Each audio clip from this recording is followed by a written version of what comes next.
You know how sometimes you need to activate an inactive relationship between two tables in Power BI? Let me show you how to do that.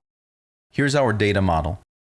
Our date dimension table has an active relationship with the order date key, and it has an inactive relationship with the due date key.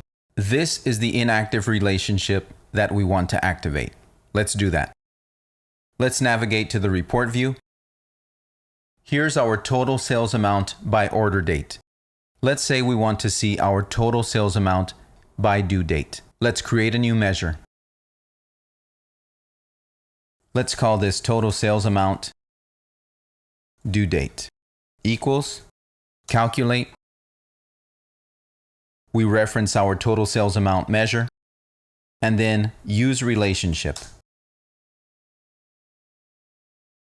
This is where we select the date key from our date table and the column on the sales table which has the inactive relationship.